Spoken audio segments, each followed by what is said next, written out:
Carla, por trazer as informações, relembrar um pouquinho do que a gente estava falando, porque a gente vai conversar sobre isso e muito mais agora com o vice-líder do governo Bolsonaro na Câmara, deputado Evair Vieira de Mello, que é do Progressistas. Deputado, bom dia para o senhor, seja bem-vindo aqui ao Em Ponto. Bom dia e obrigado pela oportunidade.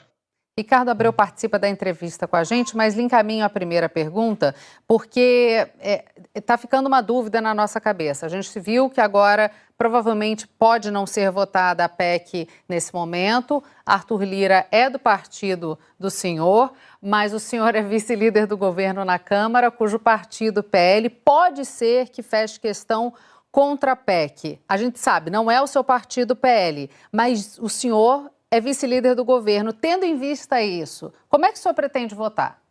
Eu vou acompanhar o governo.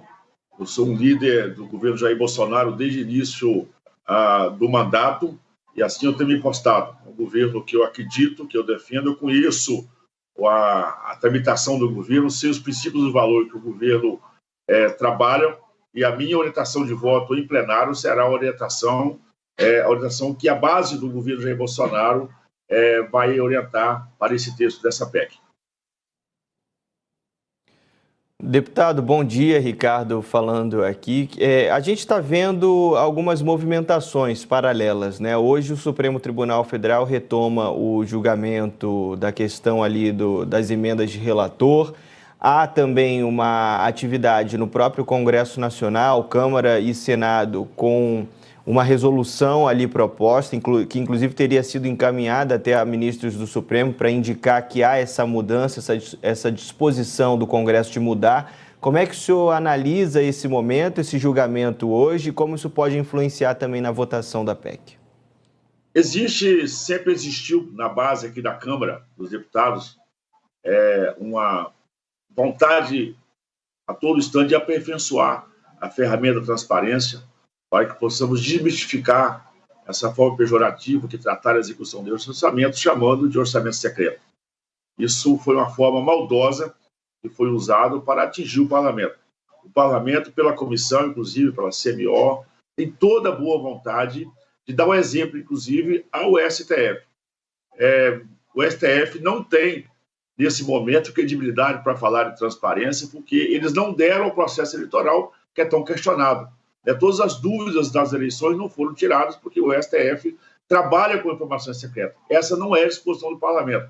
Existe sim a disposição do Congresso, dos deputados e senadores, de atender todas as demandas para que possamos desmistificar essa história do orçamento secreto, trazer total transparência e ver que o RP9 é mais uma ferramenta orçamentária, que esse recurso foi executado, chegou nos municípios, chegou nos estados e trouxe utilidade para a vida dos brasileiros. O STF questionar a transparência, eu acho que ele deveria primeiro dar o exemplo daquilo que é o questionamento universal, para depois poder pautar. O STF também precisa de entender que ele não pode ficar todo dia interferindo na vida aqui do parlamento. O parlamento tem a sua prerrogativa constitucional, está exercendo a sua prerrogativa constitucional, tem boa vontade de esclarecer as dúvidas. Agora, o STF não pode ficar todo dia interferindo aqui como se ele fosse o senhor da razão da República Brasileira.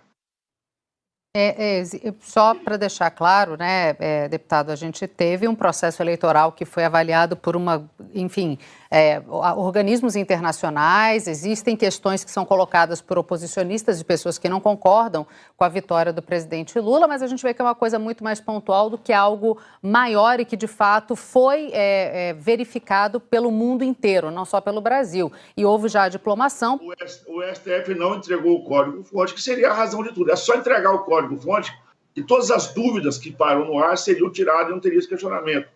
Então, não é, o organismo internacional tem acesso a relatórios, aos dados diagnósticos, sabe que é uma auditoria superficial. Qualquer especialista em TI sabe que o acesso é superficial. O STF não deu acesso a todas as fontes necessárias para esquecer. Não quero entrar nessa polêmica, só estou dizendo que o STF não é o senhor da razão para exigir transparência em outros processos, quando ele não dá o exemplo do seu dever de casa. Mas não quero polemizar esse tema, não. Vamos tratar aqui da nossa peça orçamentária, da nossa PEC.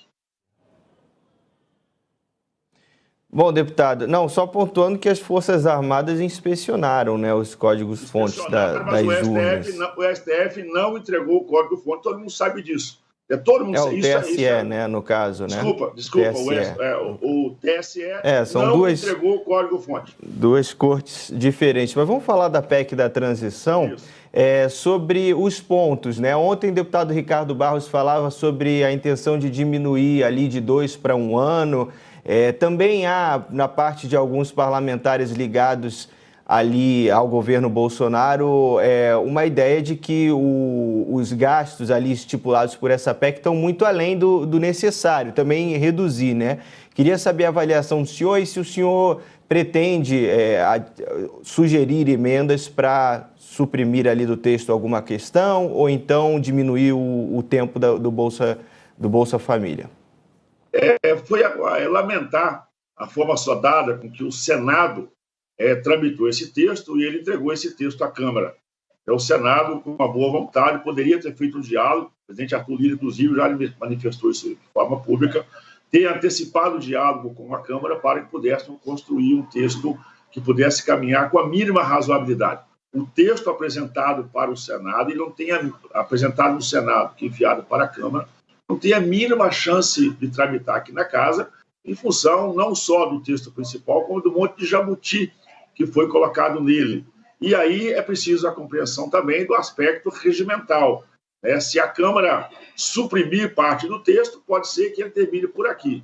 Mas se a Câmara fizer qualquer modificação no texto, ele tem que retornar ao Senado, o Senado tem que validar o texto da Câmara, ou seja, a PEC tem que ter unidade de entendimento de texto entre Câmara e Senado. Então, tem a questão regimental, tem o tempo que não ajuda muito em função da dificuldade que é tratar desse tema.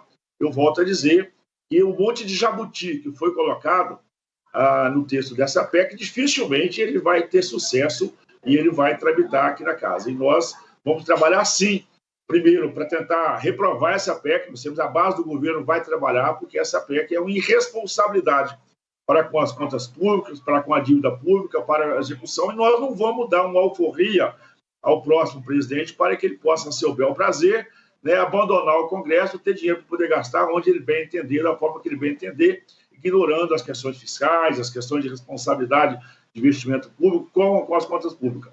O teto de gasto é, sim, uma conquista importante da República Brasileira. Nós vamos trabalhar muito para poder mantê-lo, porque o governo Bolsonaro, inclusive, trabalhou os 4 anos sobre a égide do teto de gasto. Claro que a pandemia, em si, trouxe algumas particularidades, e para a ação específica da pandemia foi necessário fazer alguns ajustes, mas a vida agora está voltando à normalidade, com a retomada do emprego, da economia. A vida, como diz o ditado, está voltando como dantes. Mas, deputado, é curioso porque ontem o líder do governo na Câmara, o deputado Ricardo Barros, esteve aqui conosco ontem e ele falou que, na visão dele, a PEC seria aprovada, com certeza, na Câmara dos Deputados, só alguns pontos que poderiam ser vistos, mas que para ele não havia dúvidas de que seria aprovada na Câmara, com facilidade. Ele destacou isso, inclusive. Ele tem esse entendimento, nós não tínhamos nem o relator. A PEC ainda não está tramitando, o Barros possivelmente trabalha com a premissa daquilo que é possível ser aprovado aqui na casa. Nós precisamos compreender algumas pegadinhas. R$400 já está no teto. Portanto, para cumprir a promessa de campanha, que os 2 candidatos teriam, inclusive, explicitado, nós precisamos somente de mais R$200 fora do teto, e não mais 600 que colocaram por aí. Essa conta feita de forma rápida, nós vamos chegar aí a pouco mais de 60 bi para cumprir aquilo aí na campanha. E, na verdade, também a questão do prazo. Votar para 2 anos, inclusive, é tirar a legitimidade do Congresso que foi eleito. E nós estamos falando do orçamento da execução de 23, que nós vamos aprovar agora em 22. Nós não podemos votar isso para 2 anos, que seria um desrespeito para com os brasileiros que fizeram uma grande renovação na Câmara e no Senado, para que não pudesse falar da execução de 24.